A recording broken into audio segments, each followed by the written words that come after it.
예수님께서 이 세상에 태어나시기 위해서 필요한 꼭 두 사람이 있었습니다. 그가 바로 예수님의 부모가 되었던 요셉과 마리아입니다. 성탄절 시즌이 되었을 때 늘 우리는 예수님의 탄생에 대해서 묵상합니다. 그러면서 마리아가 어떻게 순종했는지, 그가 얼마나 하나님 앞에 의로운 사람이었는지에 대해서 종종 말씀을 듣습니다. 10대 처녀로서 잉태된 사실을 알았던 마리아, 모든 결과에 대해서 하나님께 맡겼던 마리아는 요셉에 비해서 잘 알려진 인물입니다. 결혼도 하지 아니한 처녀가 잉태하였다, 이 사실을 어떻게 감당할 수 있었을까요? 그리고 그 모든 일들, 자기도 납득이 안 되는 일을 어떻게 다른 사람들에게 설명할 수 있었을까요? 그리고 성령께서 자기에게 생명을 주어서 잉태되었다라는 사실을 과연 누가 믿어줄 수 있었을까요? 하나님의 말씀에 그저 순종하였을 뿐인데 마리아는 사람들에게 낙인 찍히고 손가락질 당할 그런 처지에 있었습니다. 그럼에도 불구하고 마리아는 감수했습니다. 오늘 본문의 마리아를 향해서 의롭다라는 말은 사용하지 않지만 마리아는 하나님 앞에 의로운 자요 순종하는 여인이었습니다. 의롭다라는 말을 그래서 다시금 해석을 해보면 하나님만 전적으로 바라보는 것이다, 이렇게 표현할 수 있겠습니다. 어떤 결과가 나타날 것인지 거기에 대해서는 크게 생각하지 않았습니다. 그저 창조주 하나님의 손길이 자기에게 임하였을 때 현재 나타나고 있는 일에만 집중하였습니다. 없는 것에서 있는 것을 부르시는 전능자의 손길이 자기에게 임할 때 성령으로 충분히 잉태될 수 있다는 사실을 믿었고 의심하지 않았습니다. 그리고 어떤 결과가 닥칠지에 대해서는 전적으로 하나님께 맡겼습니다. 이것이 마리아가 보여주었던 의로움입니다. 그리고 마리아는 자기의 태중에 있는 아이가 온 인류를 구원할, 자기를 포함해서 인류를 구원할 메시아인 줄을 알고는 마음껏 그를 찬송하였던 모습이 누가복음 2장에 나타납니다. 마리아의 이런 의로움과 헌신에 가려진 인물이 요셉이라 할 수 있습니다. 오늘 본문 19절에 요셉을 가리켜 의로운 사람이다 라고 표현을 하고 있습니다. 그는 또한 다윗의 자손이었습니다. 다윗의 혈통을 이어가고 있는 사람으로서 하나님과 더욱더 친밀함을 유지했던 사람이 바로 요셉이라고 설명을 하고 있는 겁니다. 그런데 이 요셉이 마리아의 임신 사실을 알게 되었을 때 조용히 파혼하고자 하였다라고 19절에서 이야기합니다. 가만히 끊고자 하였다. 마리아를 모욕 주지 않으려는 그 생각이 요셉에게는 먼저 다가왔던 것 같습니다. 어떤 영문인지 어떤 연유인지에 대해서 하나하나 따져 묻지도 않았습니다. 그리고 요셉이 판단했을 때 그녀를 조용히 놓아주는 것이 마리아를 위한 최선이라고 생각했을 것입니다. 그 파혼의 책임이 요셉에게 있게 될지라도 거기에 대해서는 묻지도 따지지도 않겠다라는 그런 마음입니다. 요셉에게 있어서 의로움이란 마리아가 하나님을 먼저 생각하였던 것처럼 하나님을 먼저 생각함과 더불어 그리고 사람을 먼저 생각하는 면이 분명히 드러납니다. 요셉 율법을 우리에게 주신 이유는 하나님께서 사람을 살리기 위함이지 사람을 정죄하여 죽이기 위함이 아님을 분명히 알 수 있습니다. 의와 사랑과 실천을 감당하는 것이 하나님께서 율법을 주신 목적이었는데 요셉은 이 사실을 알고 마리아에게 적용합니다. 율법으로 정죄할 수 있었습니다. 그를 부정한 여인이라고 사람들에게 다 알릴 수 있었고 혼내줄 수 있었습니다. 그러나 요셉은 그렇게 하지 않았습니다. 마리아를 살리는 가장 최선의 방법, 그가 생각했던 최선의 방법으로 아무에게도 알리지 않고 조용히 놓아주는 것이라고 판단하였던 것이지요.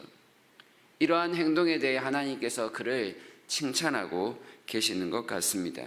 그리고 어떤 영문인지 그 밤에 천사가 나타나 요셉에게 설명하여 줍니다. 자세한 설명이었는지는 정확하게 모릅니다. 그러나 마리아의 태중에 있는 아이는 부정함의 결과가 아니라 성령 하나님께서 하나님의 도구로 쓰시기 위하여 마리아를 사용하셨다라는 정도의 설명만이 성경에 나타나 있습니다. 모든 것을 주도하고 계시는 하나님 때문에 일어난 일이니 걱정하거나 두려워하거나 혹은 마리아를 의심하지 말라라는 내용입니다. 이 설명을 듣고 나서 요셉은 어떤 일이 있었는지 전혀 생각하지 않을 만큼 깨끗이 마리아에 대한 생각을 지워버립니다.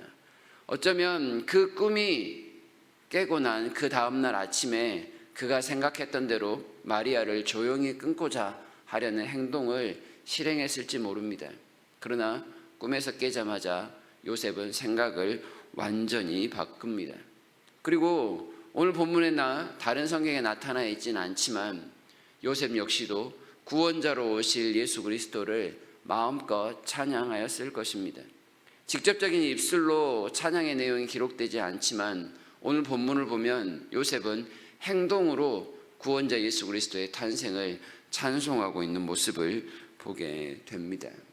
하나님을 먼저 생각하고 모든 것을 하나님께 맡기는 의로움이 요셉에게도 여전히 나타났다라는 뜻입니다.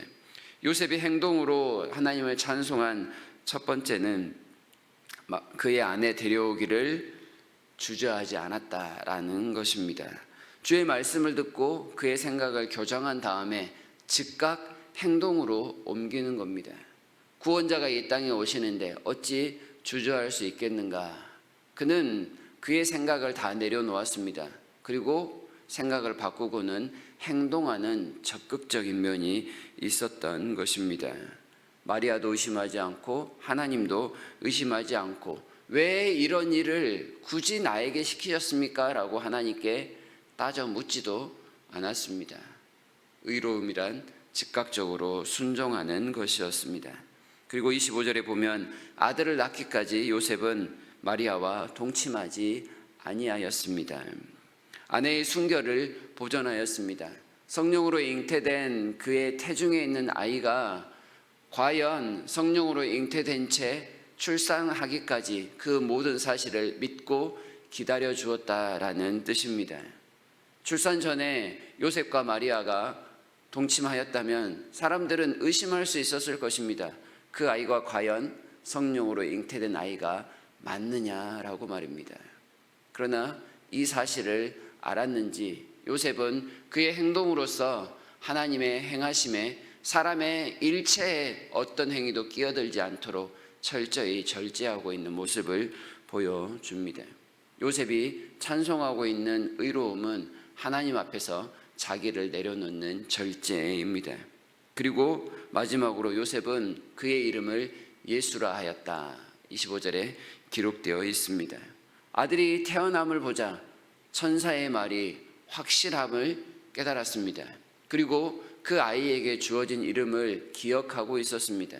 자기의 백성들을 그들의 죄에서 구원할 자라는 이름을 가진 예수란 이름을 그 아들에게 붙여 주었습니다. 모든 것이 다 하나님의 뜻대로 이루어짐을 보면서 하나님께 찬송하는 이름이었을 것입니다. 그리고 그 아들을 통하여 요셉 역시도 구원받으리라는 것을 확신할 수 있었을 것입니다. 하나님께서 요셉의 의로운 가정을 통해 예수 그리스도를 이 땅에 보내십니다. 하나님의 의로우심, 하나님의 신실하심이 성취되고 있는 현장입니다. 그 현장에 의로운 요셉과 마리아가 또한 함께 순종하고 있음을 우리가 보게 됩니다. 예수님은 의로운 하나님의 사람들을 통하여 이 땅 가운데 오셨음을 우리에게 보여줍니다. 예수님 혼자서 모든 것을 하시는 것이 아니라 죄인이지만 부족하지만 사람들 한 사람 한 사람을 동원하여 그들과 함께 일하고 계시는 모습을 보여줍니다. 우리가 하나님을 믿고 하나님의 사람으로 세상을 살아가는 것, 하나님께 복을 받는 삶입니다. 그리고 그 복을 받는 삶이란 의로운 삶으로 하나님을 먼저 생각하며 또한 하나님의 말씀의 중심을 생각하며 순종하는 데까지 나아가는 것이라는 것을 우리가 기억해야 하겠습니다. 하나님께서 우리에게 복 주시려고 부르셨습니다.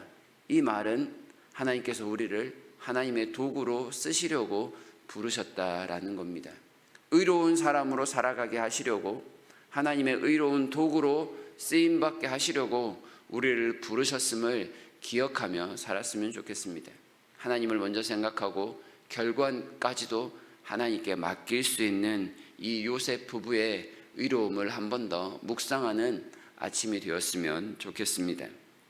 하나님께서 나를 붙드시니 내가 어찌 그 말씀에 순종하지 아니할 수 있겠습니까? 라는 그 의로움을 바탕으로 하나님 앞에 기쁨으로 나아가는 우리 모두가 되었으면 좋겠습니다. 영광의 도구로 쓰임받는 그 현장에 우리 모두가 언제 어느 때나 사용됨으로 하늘의 복이 우리를 통해 넘쳐 흘러가는 그 은혜의 도구들이 다 되실 수 있기를 주님의 이름으로 축복합니다.